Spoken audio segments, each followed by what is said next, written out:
Welcome, minion. Welcome, Fire Ice, or actually, thank you for the resub.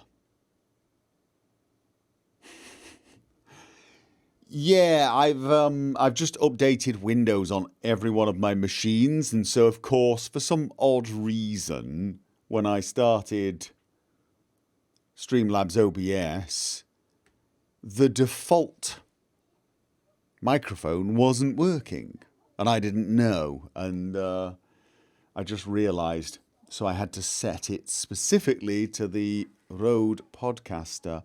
I'm not 100% sure why that is. Just one of those things, really, isn't it? Every time you update Windows, you run the risk of breaking everything. Incoming Microsoft rant. Not really. I'm actually a general all-round fan of Microsoft.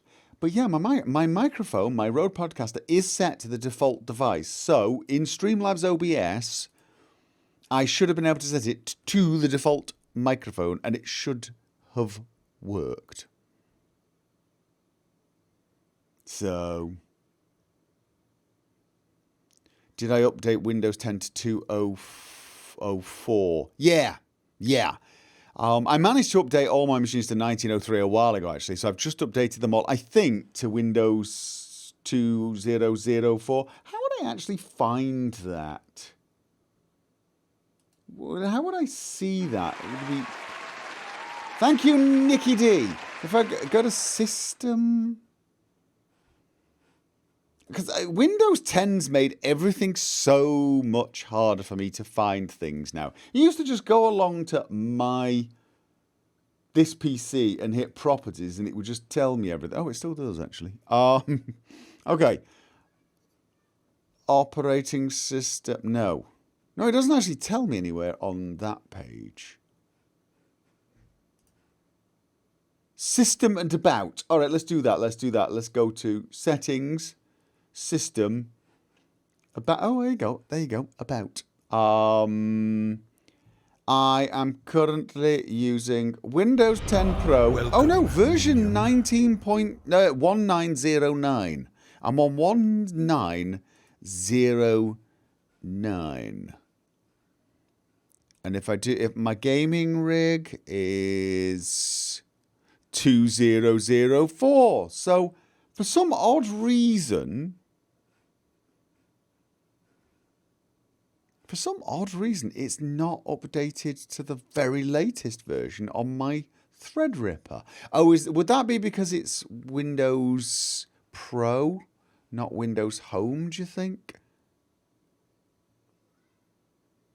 Because I updated all 3 machines yesterday. I'm trying not to leave them too far behind now because of the issues I had previously when... it just decided it was not going to let me update, and I was stuck on... I can't remember what version it was. It was like a version from almost 2 years ago.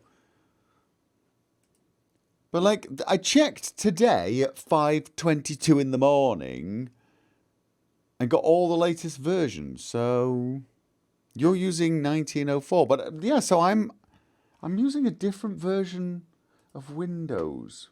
A different build. Maybe it's just the Pro build. Maybe the Pro build... Oh, I can do Windows key plus R and type Win there. All right. But I don't need to do that anyway. You just go to System and About.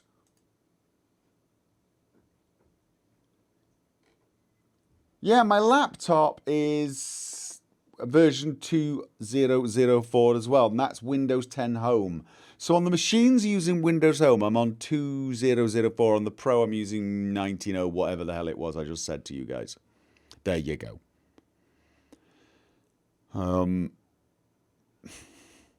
Just randomly telling you that. Anyway, the point is when I updated them all, for some odd reason, OBS and Streamlabs OBS stopped detecting default microphone. So I've had to go and set them manually. Don't know why, even though both microphones are still set there. Minion. Thank you, Hikazu, for the resub. And did I miss someone? Nuclear Nautilus. Awesome name. Thank you for the resub too. We've got a hype train going. Shouldn't matter if you search for updates. Exactly. I'm searching for them aggressively. In fact, I rebooted several times because there was this major update, so it needed to update twice. If you know what I mean. I needed to do the scan for updates twice. However, probably resets the default sound settings. Right, but it's a bit weird because the default sound setting is the Rode Podcaster on Streamlabs OBS, and when I looked at it, it said default, but it's not the end of the world. We got it working. You can hear me. We're good. I hope. If I sound a little punchy today, I'm feeling it. I'm feeling really quite weirdly sleep deprived. You guys know for the past several months I've been having massively messed up sleep cycles. Whoa, Squeaky Rabbit, thank you very much. Oh, we're almost getting the hype train going to the next level. Chat on screen. Oh, I hadn't really started the news yet. I guess this is technically speaking news, isn't it? I was just sort of doing the intro and I was going to move on to, right, what are we going to talk about today? But we're already talking about Gopher, the old man's sleep problems, which I suppose is technically news, isn't it? All right. Thank you, the Hermit84, for telling me that the Total War Saga Troy is available free on the Epic Game Store for the next 24 hours only. I did actually know that. I have just before I did this, or actually as I was hitting start, I have just got that for free. I actually check the Epic Game Store reasonably frequently. I try to get all of the free games because I'm a cheapskate. Welcome, minion. I'm terrible like that. But here's the thing. I collect every single free game they've offered that if I remember to check regularly enough, even the ones I have no intention of ever playing. I look at them and think, no way in hell I'm ever playing that game. But it's free. I'm getting it in my library because I like having a library filled with games. Oh, we got the hype train level 2. So, Horizon Zero Dawn, is it available on EGS soon? No, I've never played that one. Anyway, what was I saying? Yeah, my sleep patterns are totally and utterly floofed for the last few months, and I'm trying to get myself back in a normal sleep pattern because what I found has happened now is I've lost any semblance of a long sleep cycle, so I can't sleep for more than about 3-4 hours. That's what's happening now. So I will sleep for a couple of hours and wake up either needing a wee, because I'm an old man, or needing food. Now, I believe what's happened is because I eat fairly regularly when I'm awake. I don't eat large amounts. I eat small amounts, and I eat them every 3 to 4 hours. Because my sleep cycle has been so messed up for the last several months, I've just gotten in the habit of eating every 4 hours, 24 hours a day. So basically, I'm eating every 4 hours and I'm trying to sleep between eating cycles. And I think now that I'm trying to get back on a normal cycle, it doesn't matter. My body wakes up after 3 to 4 hours hungry and I need to eat. So, which is really, really not, optimal. So what I've decided to do is not eat between midnight and 8 o'clock in the morning. So it doesn't matter when I wake up or when I manage to sleep, between 8 o'clock, between 12 o'clock at night and 8 o'clock in the morning, I do not eat. I go an 8-hour cycle without food. I am trying to make it so that my body gets used to being hungry. Now, I generally avoid doing that if my sleep cycle's messed up, because there's nothing unhealthier than to have a messed up sleep cycle and be on a diet. Don't do that. If you want to be on a diet, or for whatever reason, If you want to try and control your body's intake of food, you need a reasonably good sleep cycle or you will feel it. But I'm actually completely determined to switch cycles. So for the last few days, I have been absolutely ignoring the urge to eat when I wake up, inevitably at like 3 or 4 in the morning. So if I can't get back to sleep because I'm too hungry, I get up, I do some exercises, I have a shower, and I do some work. I just do some work. And I don't have breakfast until I hit 8 o'clock. And that is so painful for me. I am a person who's basically had breakfast his entire life. I'm a breakfast kind of person. I believe there was one period briefly in my life, I can't remember when, I think it was when I was a student and really pushing the boundaries of turning up late for stuff. Or it was either that or it was when I first started working. And I think it was when I first started working and I just sort of get up too late to eat. And I'd run out of the house and then I'd snack but I only did that for about 6 months and I hated it. Apart from that, I am the person who gets up, has breakfast and then goes about his business. So this is kind of killing me. But because of that, I'm also trying to restrict how much food I take briefly. So I'm on a bit of a crash diet, not a massive crash diet. It's not really low carb or something like that. I'm just trying to eat less of everything, and I'm not eating unless it's on the 4-hour mark. So I'm eating enough to be reasonably okay, but I'm constantly hungry. And the reason I'm trying to do that is I'm trying to train my body to be comfortable being hungry for a few weeks. So one of the weird things about the human body gets used to stuff. So if you get used to stuffing your face full of food, your body will constantly keep telling you it wants more food. It just gets used to it. If you starve yourself a little bit, you will get hungry and you'll feel so uncomfortable. And then after a few weeks, you won't be as uncomfortable. You'll find yourself suddenly adapting to it, and you'll recognize you're hungry, but you won't be as uncomfortable. Your body just gets used to this new state quite easily. And I'm sort of hoping that if I do that, then in the middle of the night when I get hungry, my body will just get used to it, and then I can get into a decent sleep cycle. That's my current plan. Sounds a bit complicated. The simple version is I'm just trying to train my body to be okay being hungry in the middle of the night so it doesn't wake me up. Or if it does wake me up, I can go back to sleep. That's what I'm trying to do. It's going to take me a few weeks.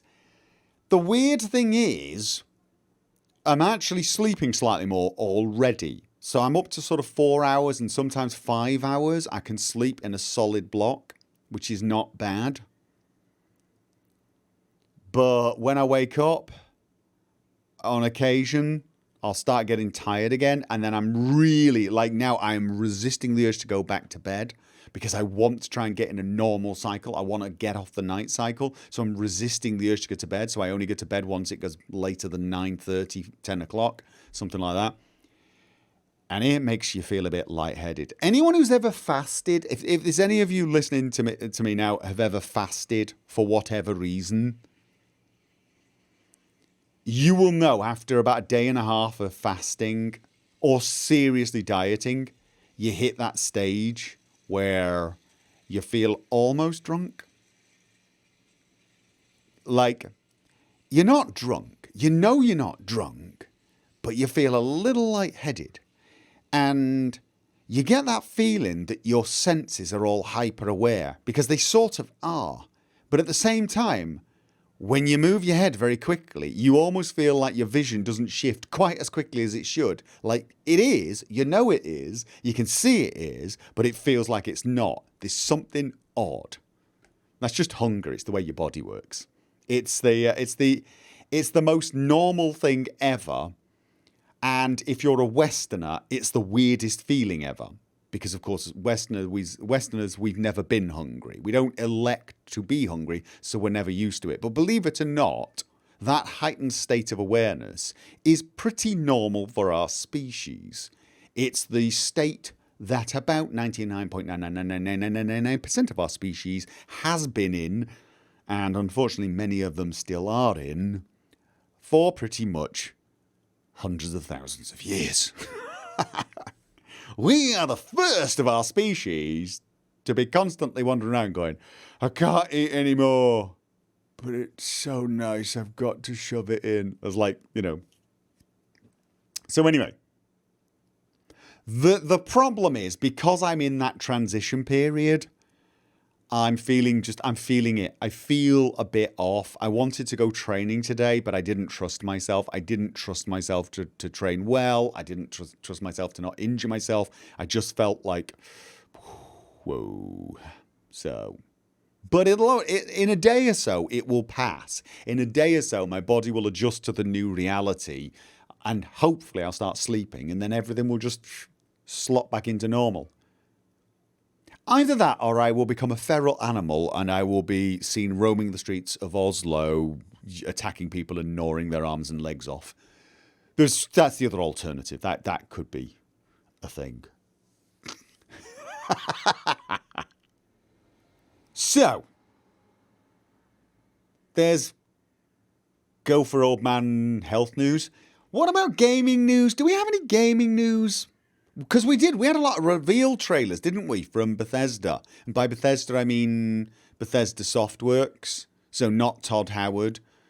So just before everyone screams, start working on whatever game it is and start working on Elder Scrolls 6. Yeah, they've released things like Deathloop. They released a bit more information. That's Arcane, isn't it? That does look interesting, but it doesn't necessarily look as exciting as I first thought.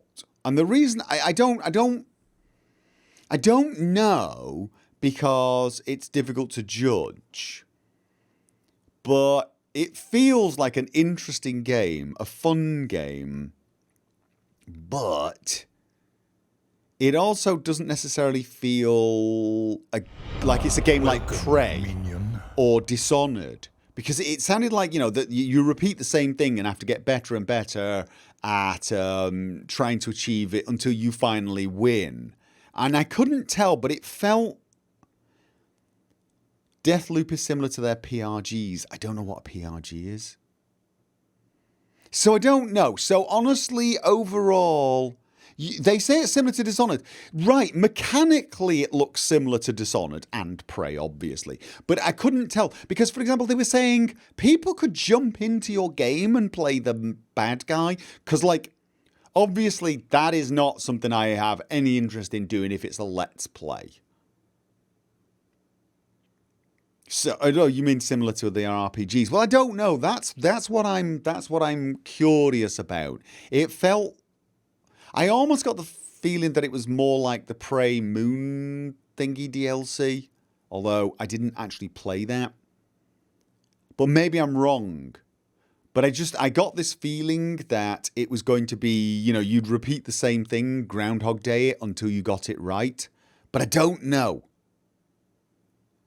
Seems to be built to be multiplayer. Yeah, so... There was that whole thing where it says people can come in and be the antagonist in your game. I mean, it sounds interesting. Don't get me wrong. It sounds very interesting. But it suddenly doesn't sound like the sort of game that's going on my channel. On my main channel, at the very least. Maybe a stream game. But I don't know. Again, very difficult to tell. Because the story seemed really good. And I felt like it had so much potential to be a very Prey or Dishonored game. But it might just be my misunderstanding of what I saw and what I heard. It may be just like Prey, just like Dishonored, and I can do a full single player playthrough of the campaign and it makes perfect sense. I'm not 100% sure. So, we'll just have to see. I think we'll just have to see with that. Probably going to try it though. Probably going to try it. Because I'm a fan of Arcane. I think they do great games, and I love the movement mechanics. I mean, I'm all for Arcane and their movement mechanics. When they teamed together with, is it Machine Games, to do Wolfenstein Youngblood, and they added the kind of parkour elements to that, I was a big fan of that. I actually felt, I mean, this is one of the things I did like about Youngblood, was the sort of Wolfenstein weaponry and combat and the arcane movement. Yeah, big fan. I mean, if Bethesda Softworks could get Arcane to help, I don't know, Bethesda Game Studios, incorporate that kind of movement into one of their games. Mind you, to be honest with you, I do wonder how that would work in something like an Elder Scrolls 6 or Fallout 5 with arcane level of movement. It could be problematic. I mean, it might sound good, but it could be problematic in a game that is supposed to be massively open world. I could imagine them there is a reason Levitate was removed from Morrowind. It's because it can actually cause problems in the way they design worlds. It really can, and it necessitates. Morrowind necessitated invisible walls because of it. So they don't have that problem with things like Skyrim or Oblivion. You get rid of Levitate, you get rid of that problem. So, Vlad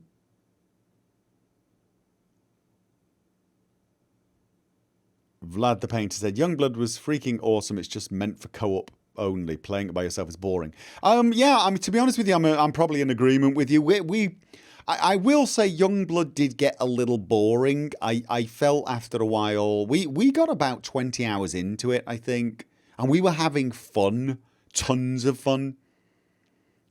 I really was actually enjoying it. For me, the Wolfenstein combat and the arcane movement together in co-op multiplayer worked so well. I really, really found it working so very, very well. But after about, 20 hours, all of a sudden, we both suddenly just lost the urge to play. It was like, no, we've done this now. We've done it. So, yeah. Levitate should cost mana to sustain.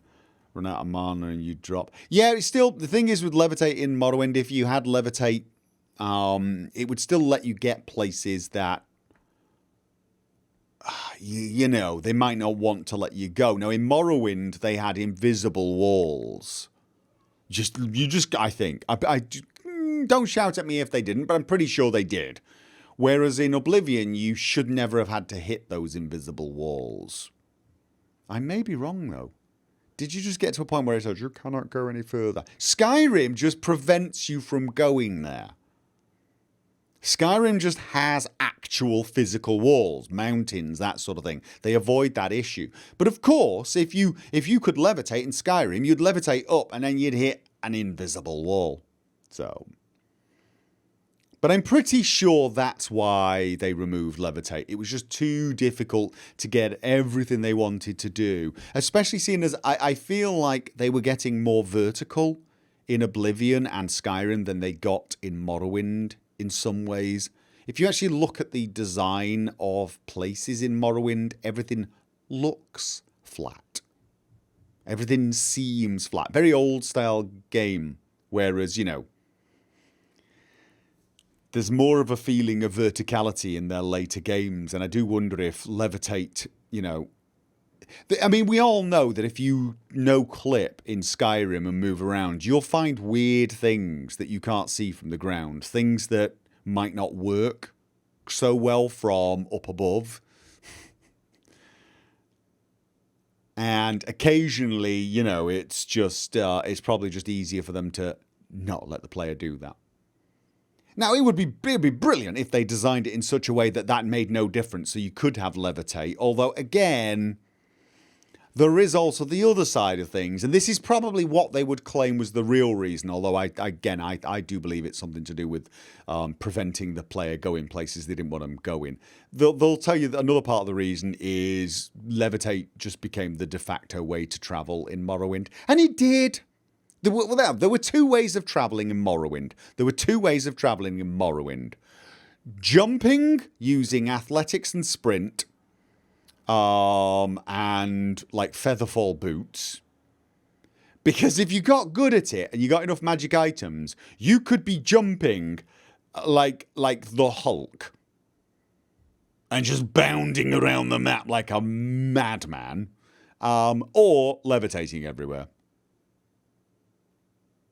And so they said in Morrowind it was overpowered. Yeah, I mean that's what they said, and there is an element of truth to that. Although again, I do believe a big part of it, another part of it, shall we say, is the fact that, you know, when you have to plan a game for levitate, you have to put these invisible walls in, and you have to make sure there are no problems that can be seen from above.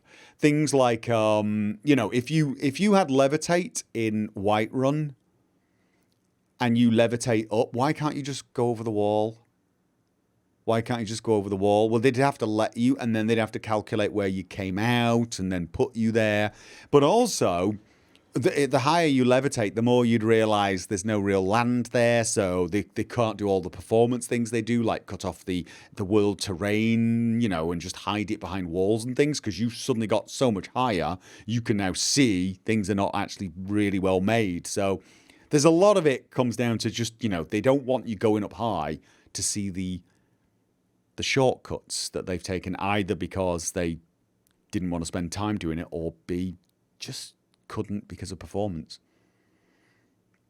They would have to make the cities open like in Morrowind. Right. And we know why they didn't. Performance. They just couldn't get the performance working well in those cities. You know, you know, Open Cities is a great mod, but you all know that if you've used it on a weaker machine, you'll see performance hits. And you can only begin to imagine how that would perform on the Xbox 360.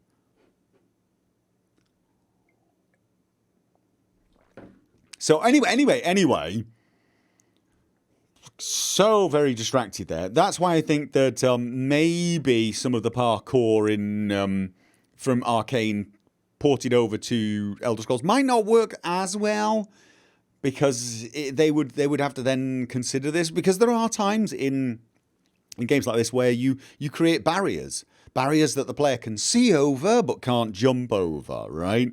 And it lets you control where the player goes. The more freedom of movement you give the player, the less control you have over what the player does, obviously. And now this is one of the catches with Bethesda Game Studios games. The game itself generally gives the player a lot of freedom to do a lot of things and play lots of different ways. And indeed, it's one of the reasons it's very hard for them to make a very structured, cinematic, epic story kind of experience the way other games might, because, you know, they don't know what you're going to play. They don't know what your backstory is going to be, because you decide. They don't know whether you'll even pay attention to the main quest. They don't know which factions you'll join. It's like you can just do so many things. It's very hard for them to make a coherent, epic story the likes you get in, say, Witcher. It becomes exponentially harder each freedom you give the player. And I suspect that the same is true for, you know, trying to funnel players through certain checkpoints in certain quests. You're going to go from this area to this area to this area. If you give the player too many options movement-wise, some smart Aleck's going to figure out if you jump off this particular table at the right moment and parkour and hit the barrier, you'll go over and can skip 5 dungeons or something. There'll be something like that. So they'll have to consider that. Although you could argue in a first-player game, player's choice, right? So it's going to be balanced. But I would still say if Bethesda got Arcane to just go to every other studio they own and teach them how to make movement, I'd be a big fan. That was a real roundabout conversation, wasn't it?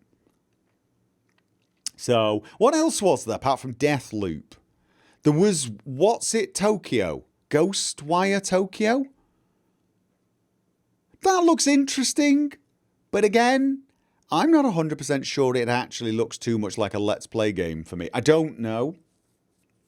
Originally, I thought it looked like a bit of a horror-ish mystery story-driven thing, and it still looks kind of like that, but it actually looks a bit like an action game as well.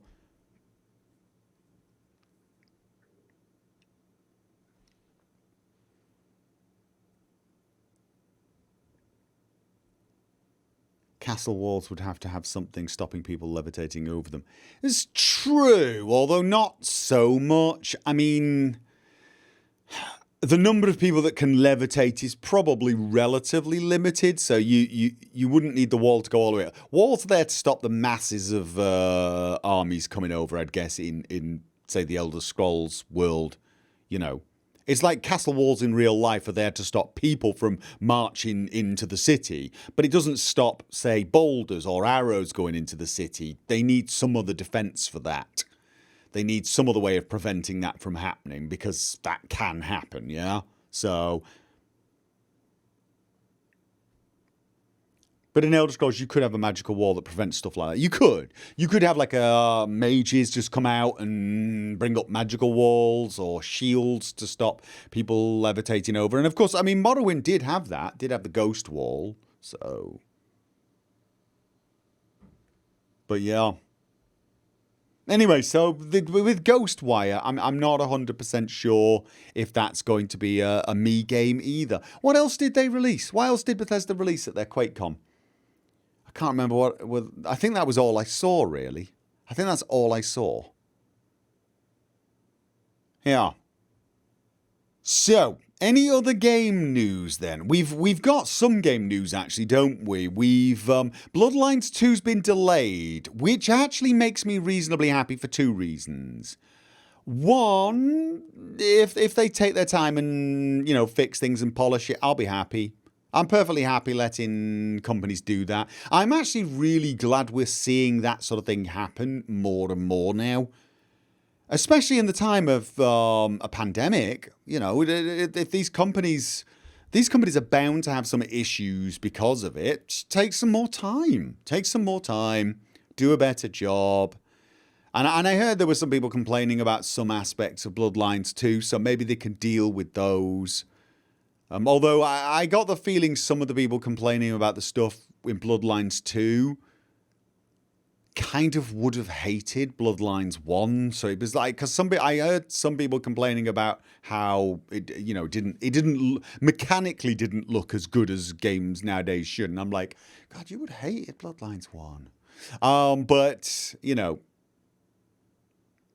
I'm happy that they're going to take a bit more time, maybe polish a few things, maybe take some of the criticisms that people made on the gameplay and maybe smooth some things out. Although, again, I am way less worried about whether or not, you know, there are certain...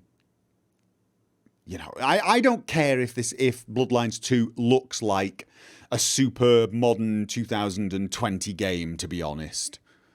But then you guys know I'm playing Bloodlines 1, which is a 2004 game, and Skyrim, which is a 2011 game. I'm not really a cutting-edge person, in spite of the fact that I just spent an entire section of this podcast talking about Arcane's movement, which is admittedly utterly superb. So, but yeah, I mean, they've delayed it.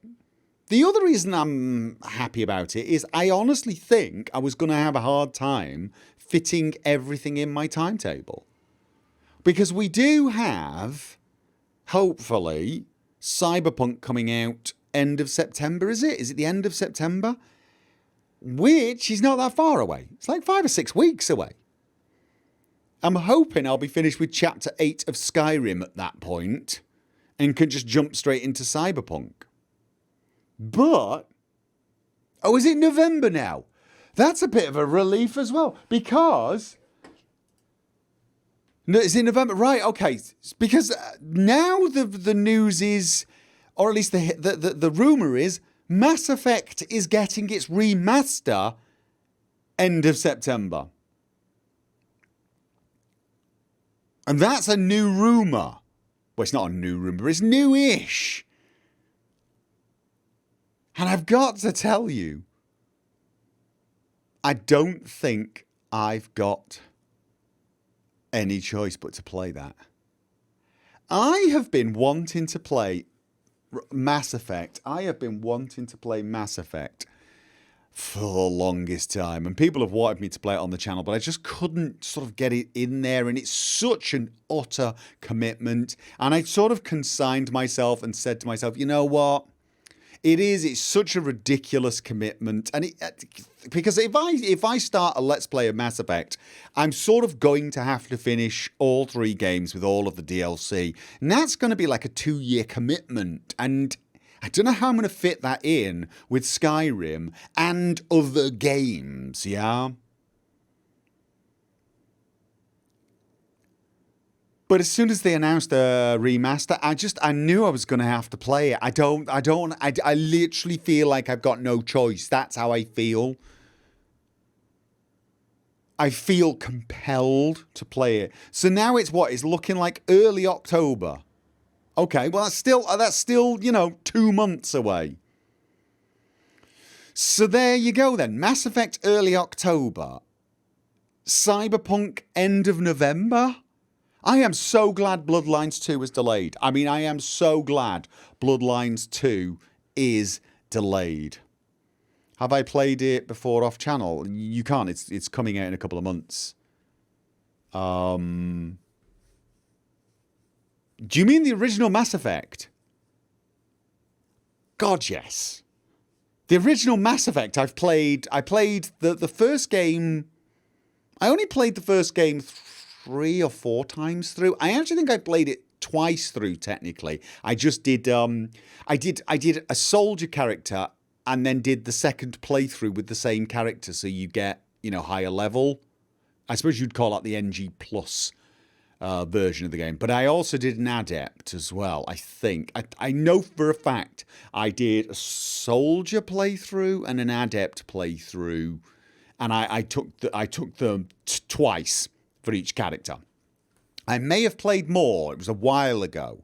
I don't think I played any of the DLC. I played Mass Effect 2 and Mass Effect 3 7 times each. And Mass Effect 2 is still one of my favourite ever games. And I still consider the Mass Effect release trailer, or was it the cinematic trailer? It was one of them. It was either the cinematic trailer or the release trailer was the greatest trailer ever made.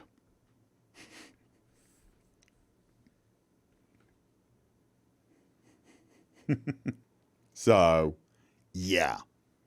Well, I had to play it 7 times. I had to play... you have to play once to unlock Insanity difficulty on Mass Effect 2 and 3. So you have to play once on, I can't remember what it's called, Veteran difficulty. You have to finish the game to be able to play Insanity, and I wanted to do every class on Insanity difficulty, and there's 6 classes, so that's 7 playthroughs of each. So yeah, there you go. So I'm all for delays. I'm all for delays is basically what I'm saying. If I do do a Let's Play of Mass Effect Remastered, and it seems likely that I will, DAO Remaster would be amazing too. Maybe, let's just... But yeah, so if I do a Let's Play of it, that's going to be a long one. That is going to be a long one. I'll have to pace that out, and in a way I almost feel like that would have to replace the Skyrim one, or somehow get merged in and out. I don't know how I'm going to do that one. I do not know how I'm going to do that one at all. Because, of course, when Cyberpunk comes out, I do want to be playing that immediately. Same with Bloodlines 2. So, it's only delaying the inevitable that you won't be able to fit everything on the timetable. That's the story of my channel. There's so many things I'd like to play that I'm just not going to get a chance to play. Those are the games I'm planning on playing or want to play, and there is a chance something will break. And right now, I have to say, if anything was going to break, I almost feel like it would be Skyrim. Because Bloodlines 2 and Cyberpunk are absolutely happening. And I feel like Mass Effect, unless it gets released, unless the remaster gets released and it's a disaster, that's going to happen too. And at that point, I actually think Skyrim's going to be, Skyrim Chapter 9, there may be a break. There may be a significant break, which I know some people are going to be unhappy about. And I didn't want to do that because technically Chapter 9 will be the official end of everything I'd planned for Leonard. So I am honestly going to try to keep Chapter 9 within a reasonable time frame. So maybe I'd do something like Mass Effect 1 and then Chapter 9 and then Mass Effect 2 and Mass Effect 3. So what I would be doing is, because currently my plan is to have Skyrim running twice a week and one other game 3 times a week. Probably. Something like that. I feel like Mass Effect being so long would have to replace the Skyrim playthrough and thus be the one that's twice a week for probably like 2 to 3 years almost. But I do Skyrim Chapter 9 in there as well. Oh, such first world problems, right? First world problems. So by the way, that means any questions along the lines of will you play Game X on my Let's Play channel? The answer is absolutely no at this point. There's just no, I can't get it in there. It's just not going to happen.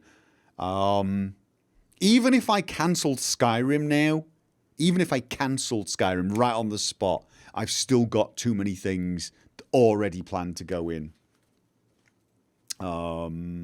If you do ME playthrough, could you play default Commander Shepard? I almost certainly would, actually. I'd probably keep the default face, to be honest. I mean, the default voice is there anyway. The default voice is there anyway. And I find Mass Effect, it's a game where you don't get much chance to put your own spin on the character anyway. You can play Paragon, you can play Renegade.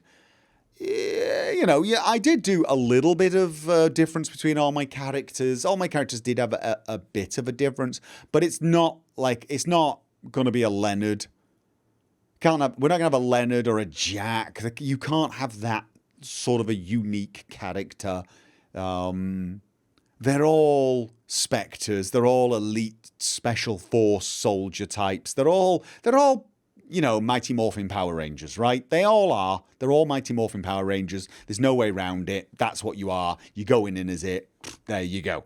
So I might just keep the default face anyway. Why not? And believe it or not, I even did a playthrough with female Shep. Yes, I did. My engineer playthrough, female Shep. Basically just wanted to see if there was a major difference. I just wanted to see if there was a major difference. That was it. So, non-default male shepherds are hideous. I think some of them are alright. I don't know what you mean by hideous. I mean, You know me, though. I'm not obsessed with making all my characters look like they just came out of a model catalogue, so it's just in romance options. No, I didn't do any romance with the female Shep. In fact, I played female Shep like... I tried to play her as much like... And I can't remember her name. Oh, God. Star Trek Voyager... Captain Janeway. I tried to play her like the mother-like figure. She had that mother-like figure going, did Captain Janeway. So I tried to go for that. So there's no romance. Absolutely no romance. To be honest with you, I actually feel that in Mass Effect, you shouldn't be romancing your crewmates. You just shouldn't. You managed to dodge Caden. Yeah, why wouldn't I? He throws himself at you. And? What, are you accusing me of being easy, Quarico? I can tell people no, thank you very much. So yeah, no, but yeah, so I did. I played like that. The engineer class was actually quite powerful, surprisingly. It always bothered me that the only female captain is the only one that got us lost. What? All the captains got the Enterprise lost. Sometimes in the wrong bloody universe, often in the wrong timeline. I mean, Captain Kirk would get the Enterprise lost just because a woman walked past. He'd be like flying by a moon and see a woman just waving at him and he'd crash into a bloody nebula. Are you kidding me?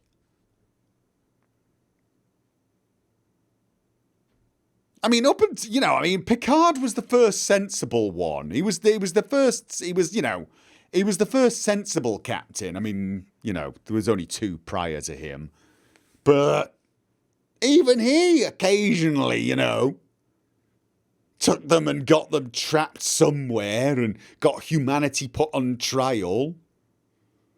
I mean, in comparison, Janeway got taken to the other side of the bloody galaxy. That's nothing. That's nothing.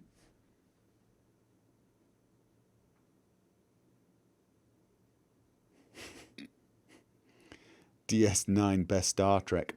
I'm going to agree with you. DS9. Probably the best Star Trek. Different, though. Bit different. Yeah. Oh, I didn't like Commander Sisko. I mean, he was okay.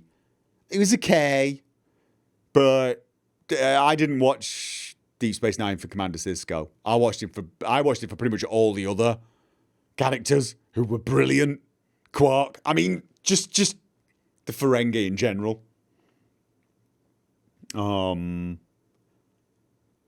Voyager was good though. I liked Voyager. I liked the holographic Doctor. I like Neelix. I like Tuvok. I liked. I'm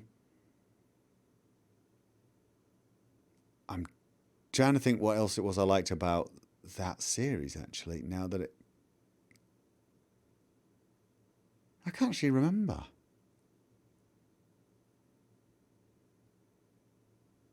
Actually, now that I think about it, I think I just liked the overall stories in that. There was just something about it I liked. But unlike, say, Star Trek Next Generation, and I love that definitely for, Picard, Data, some of the great stories and things they covered, I have a harder time thinking of it with Voyager. I liked it, but when I stop and try to focus on what I liked about it, it's a little vague. I think a lot of it comes down to I liked the holographic Doctor for some odd reason. I like the cantankerous, snippy types, but I should watch Star Trek Discovery. I've watched I think I've watched every single solitary Star Trek that's out, except there's some newer movies I've not seen. Some of the newer movies. 7, right? That's one of the things I liked about Voyager. The Borg. Yes, that was one of the things I liked about it. Garak, yes, from Deep Space Nine. God, he was awesome. The thing is with Deep Space Nine had all the characters, but it had this plot, this undercurrent. It was a little darker. And I did love the Dominion story. I really did. Oh, I haven't seen Star Trek Picard yet. At all. That's the one I've not seen. Going to be seeing that. What else did I like? I've liked all of Star Trek for some, I liked all of them, really, when it comes down to it. I liked all of them. Guys, I've seen the original series. I've seen every single episode of the original series. Picard sucks. He becomes an absolute melt. You mean the series sucks? Or the character? Because if you mean the character, I'm going to beat you up.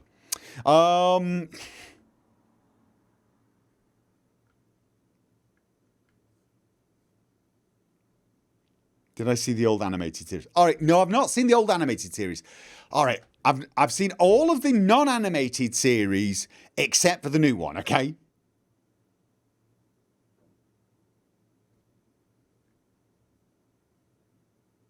No spoilers. No spoilers. Definitely not. No.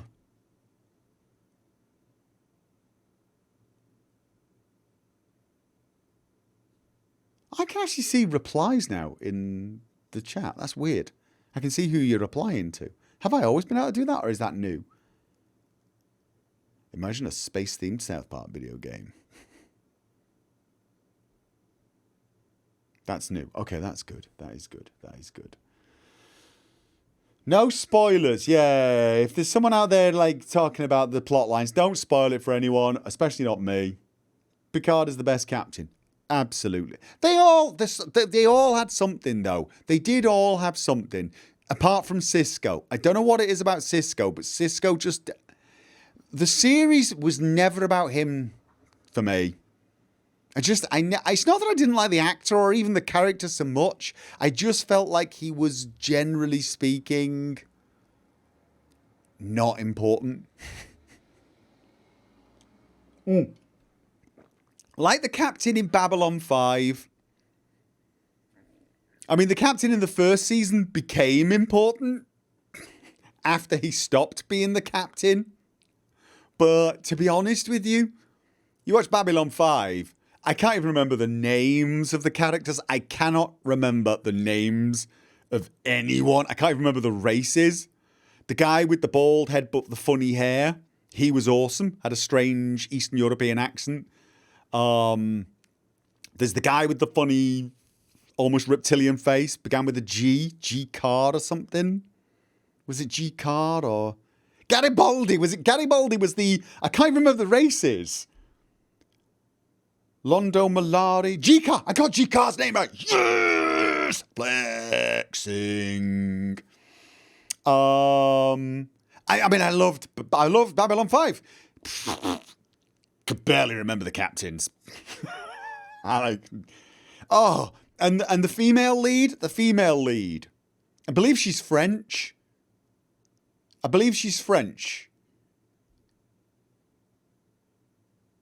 And they had her change race sort of halfway through, which technically speaking isn't totally out of the bounds of reality for that series when you consider certain things and you find out later on. But overall, I was not a fan of her character at all. No, I wasn't. I was not a fan of her character.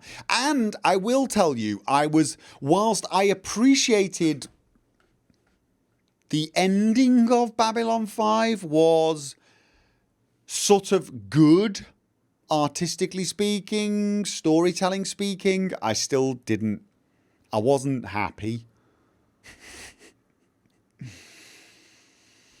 Was not. But there you go. Best captain, Malcolm Reynolds. That's Firefly, right? Malk. Yeah. Babylon 5 went a season too long. You might be right there. You might be right. Malk Reynolds was Firefly, right? Oh, Firefly is awesome. Claudia Black is your one and only girl crush. Boy, I understand that one. She was awesome in Far Cry. She was pretty good in Stargate. And of course, she's... what was her name? Was it Morrigan? In Origins, she was it was Morrigan, wasn't it? She was my one and only romance. She was my one and only romance. Elven Blood Mage. Look, there's so many good sci-fi series. Firefly, Farscape, absolutely brilliant. And the voice is butter. Yeah. I don't know if you guys, any of you who watched Stargate 1 season, was it like 7 or 8? They'd actually brought in the 2 lead characters from Farscape into Stargate SG-1.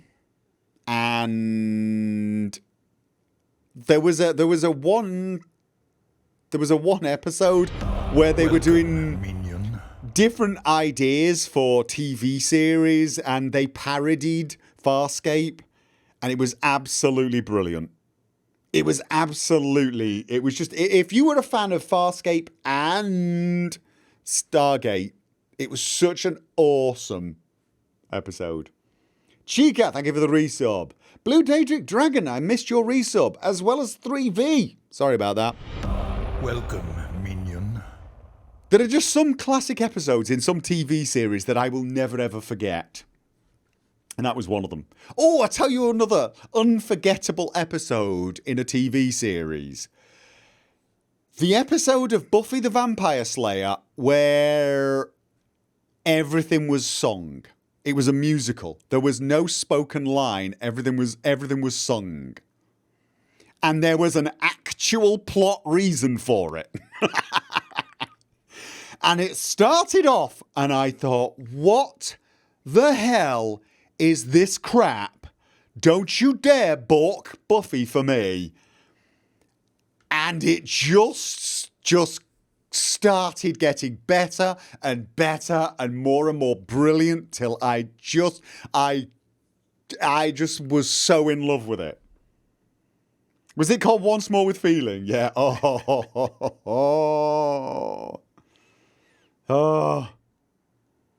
That's not too much of a spoiler. If there's someone out there who's never seen the Buffy the Vampire TV series, take my word for it. If you've got time to binge watch something, that's a series you should binge watch.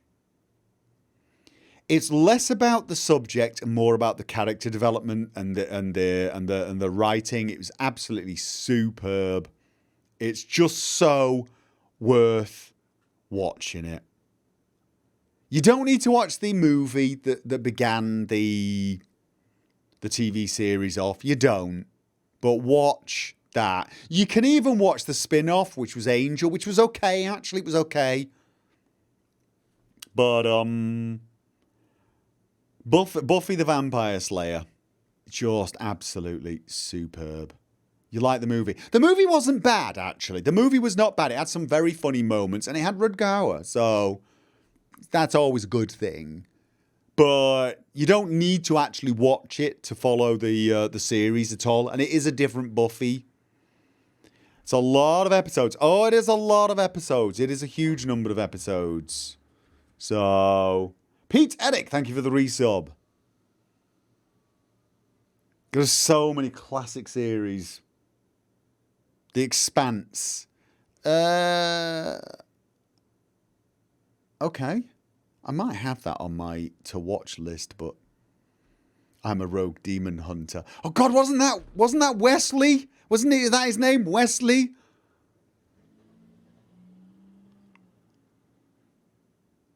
Was his name Wesley? He ended up a really good character. Really quite. I don't want to spoil it for people. Yeah, he's in Angel. He is in Angel. Actually, I'm going to revise what I just said. Yeah, you should watch Angel as well. I think it ties up some character arcs. It ties up some character arcs, and it really does develop certain characters far more. Cordelia as well. Macro, thank you for the resub. Yeah, no, you should watch. You can actually, there's a certain point where Angel starts, and you should actually watch Buffy and Angel side by side, season by season. Like, I think it's something like season 4 of Buffy and season 1 of Angel run concurrently, so you can sort of watch episode 1 of each, and it more or less fits, and sometimes there are crossovers. So yeah, no, I'm gonna end soon. I'm gonna end very soon.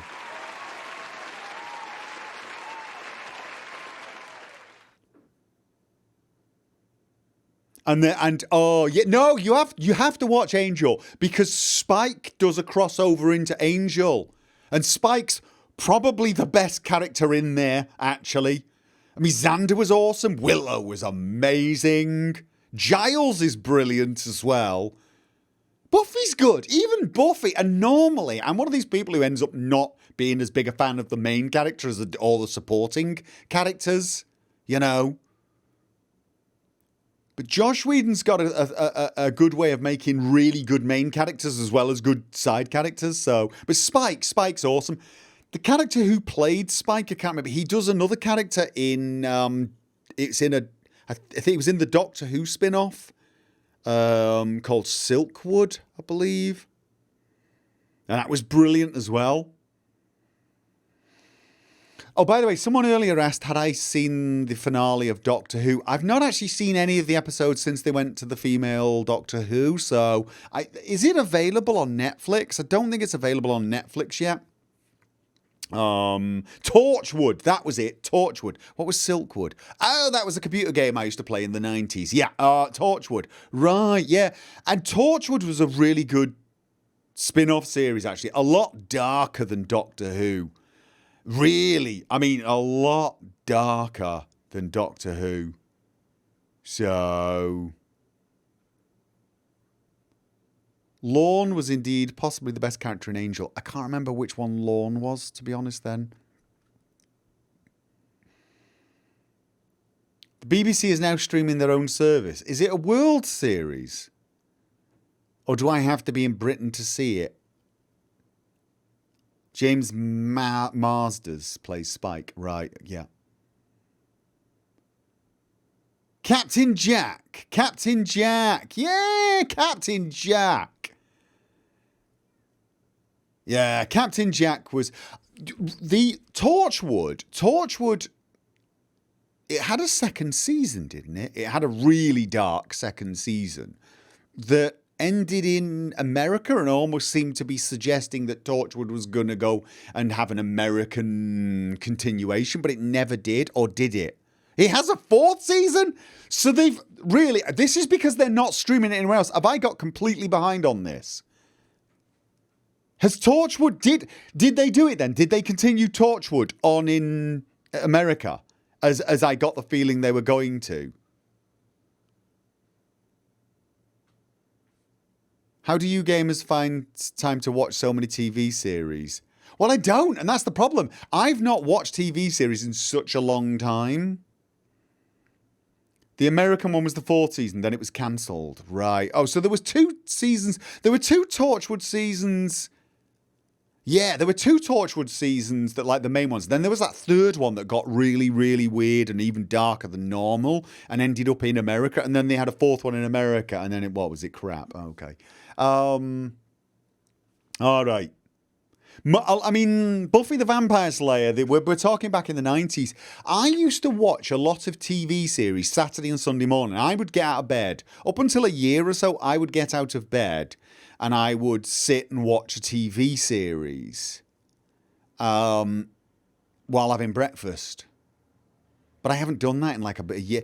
To be honest with you, I've been getting a little bit obsessive compulsive work-wise. It's one of the things I've toyed with in my head. I should possibly go back to some of these old habits I had where I just took Saturday morning, Sunday morning, I'd get out of bed and I'd have breakfast all by myself watching an hour of a TV series, which would mean I'd have 2 episodes a week and I would just go through TV series.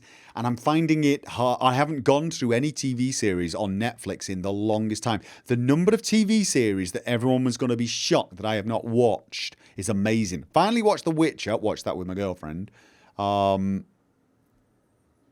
But now I wake up and I have breakfast and listen to the news for about 10 minutes and then start doing something. I'm wondering whether that's not a healthy habit actually on the weekends. Should just take a couple of hours for me, shouldn't I? And catch up on TV series. Because I see so many new TV series advertised on Firefly. There's a Freudian slip. On Netflix. And think, yeah. X-Files. Is there a new X-Files series?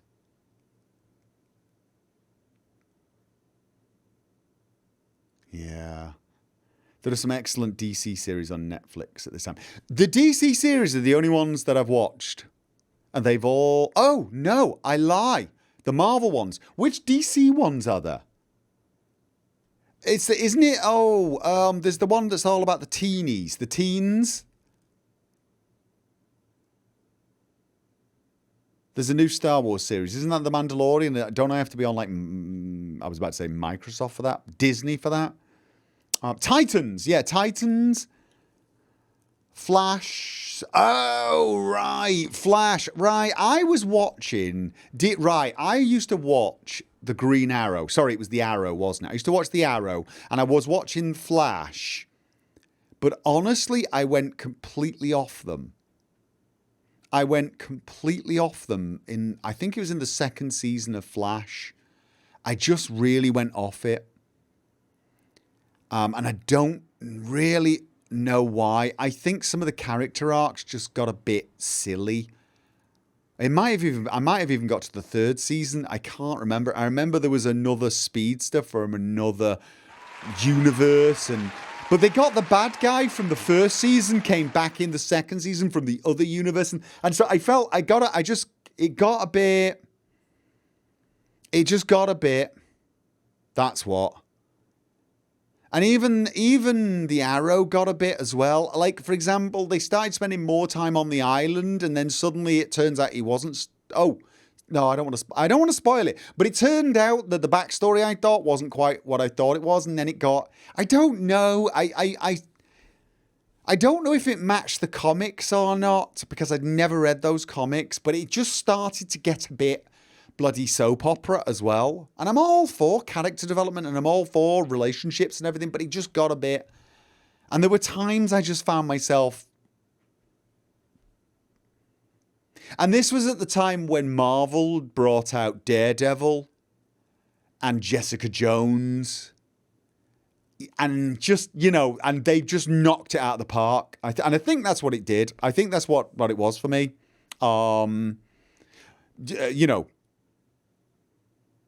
Daredevil came out, and it just is as a side-by-side comparison, all of a sudden things like the Arrow felt really weak. It just felt really, really weak. So, and we don't talk about Iron Fist. I do. Iron Fist 1 sucked. There you go. I talked about it. The second season of Iron Fist was not as bad. It wasn't good, but it wasn't as bad. And Defenders was actually pretty good. Iron Fist in Defenders was not bad. They definitely. I mean, the first season was weak in so many ways, but the biggest way it was weak was he just did not look the part at all. I honestly watched him and thought, this is not a guy who actually knows how to fight. They got someone who's like a dancer or something and taught him to fight. Apparently he was a martial artist, but you saw it in the second one. They choreographed things differently for him, and it looked better. The choreography was so much better. So I think a lot of it was they just got they either got the wrong person for the style of fighting they wanted in the first one, or yeah.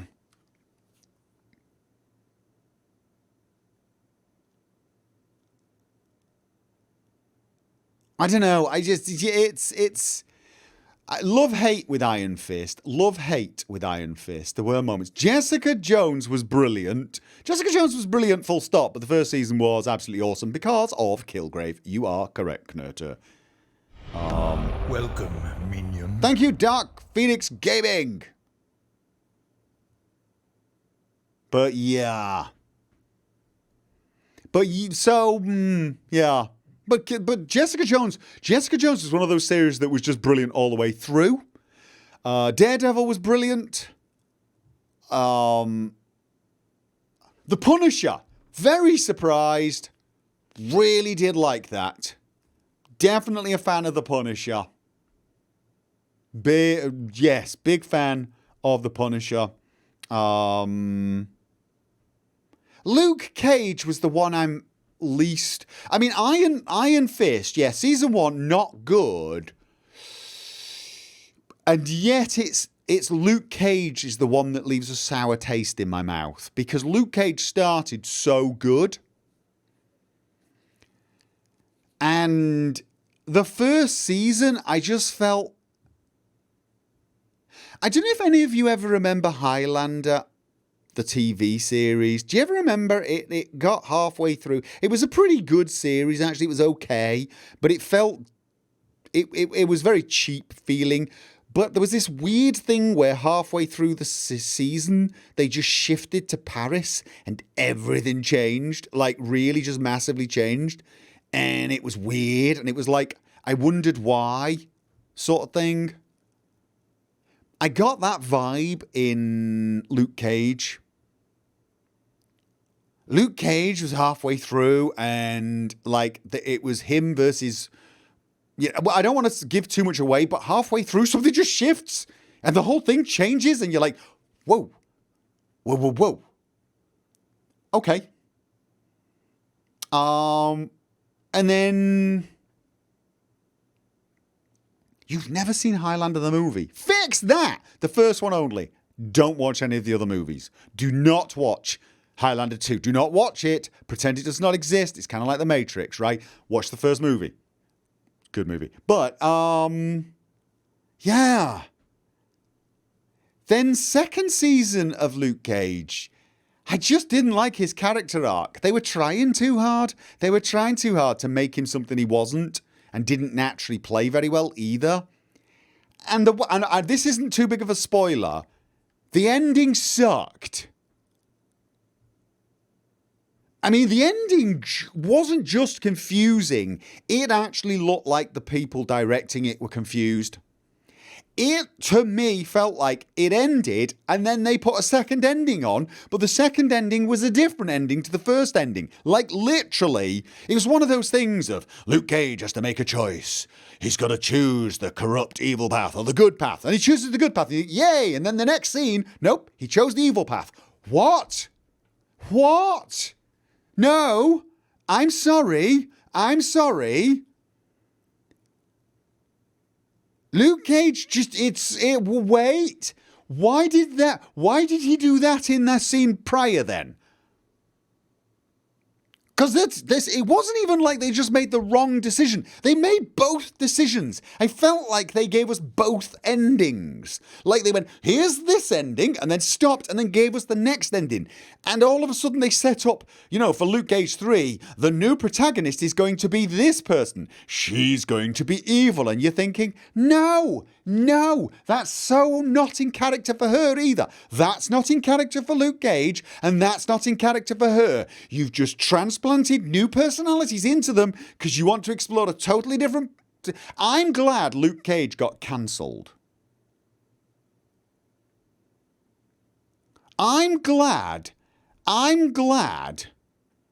Luke Cage got cancelled because they Game of Thrones'd it. They Game of Thrones'd it. They all got cancelled, I know.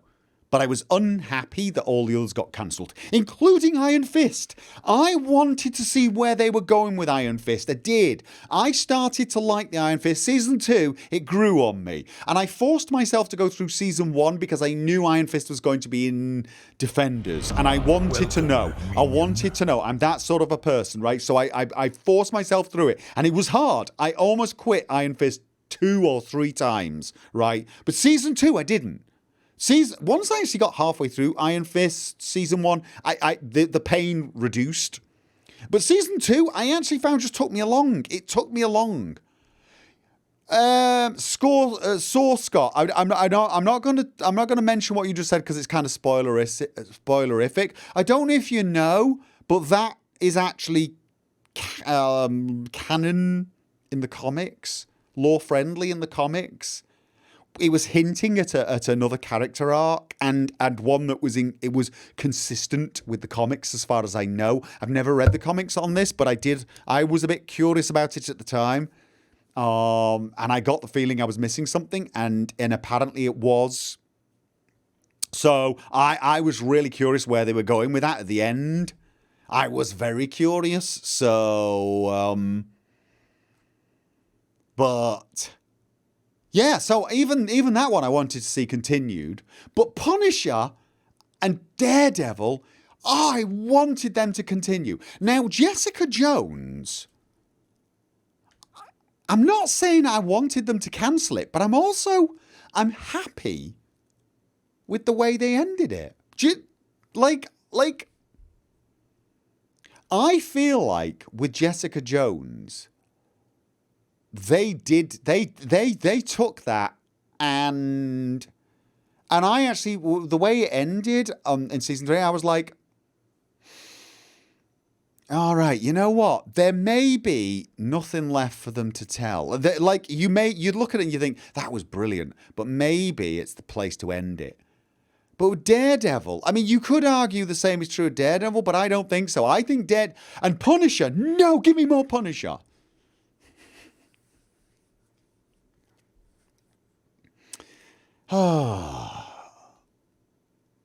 Yeah. Ministry of Paranoia. Thank you for the resub. See ya. I've definitely gone off. I've got distracted, haven't I?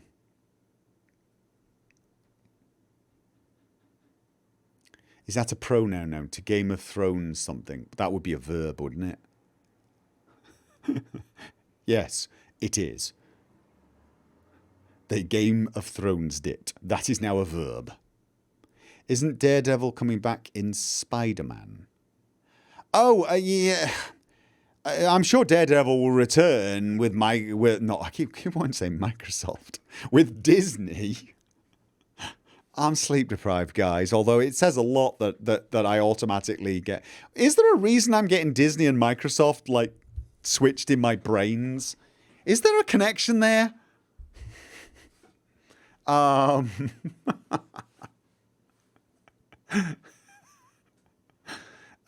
Yeah, so, I mean, I'm not saying that Daredevil will never return with Disney, but the Netflix series is what I'm going to miss.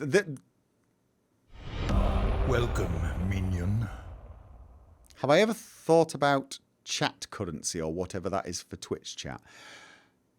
Isn't that what cheering is? Chat currency?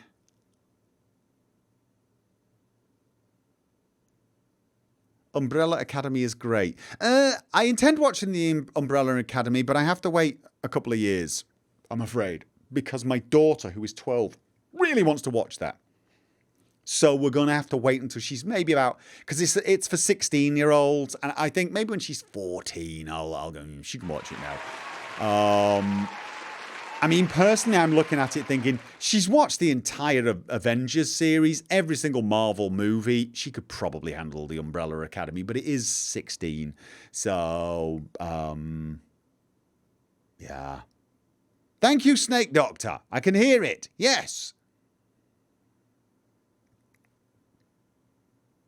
Chat currency. I'll talk to my moderators about the chat currency thing then. We'll chat, right. But yeah, so the Umbrella Academy, that's one we'll probably binge watch when she's a little older. So, anyway, ladies and gentlemen, I've gone half an hour over.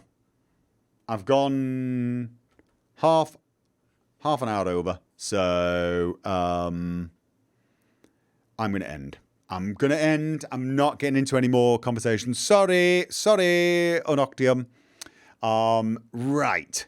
So, ladies and gentlemen, thank you for joining me for this stream, this chatty stream. I don't think I'm going to be streaming after this because I am sleep deprived, and it's always a bad idea to be playing games in a sleep deprived state, even one as insane as South Park. I will be back on Sunday with South Park, The Fractured Butthole.